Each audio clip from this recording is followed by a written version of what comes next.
सी आवाज आ रही है और हमारी पृथ्वी हमसे आखिर क्या कहना चाहती है। उससे पहले आइए सभी ग्रहों की आवाज भी सुन लेते हैं। सबसे पहले सूरज देखते हैं कैसे आवाज करता है। उसके बाद है मरकरी, जिसकी आवाज बहुत डरावनी है।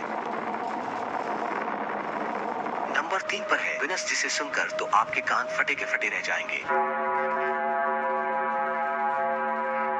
नंबर 4 जुपिटर, ये हमारे सौरमंडल का सबसे बड़ा ग्रह है। आइए सुनते हैं ये कैसी आवाज प्रोड्यूस करता है।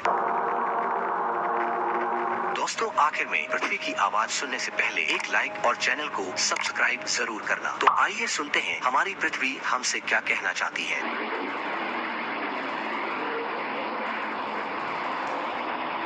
दोस्तों, मुझे कमेंट में जरूर लिखना। दोस्तों, दुनिया के सभी वैज्ञानिक भी हैरान हैं।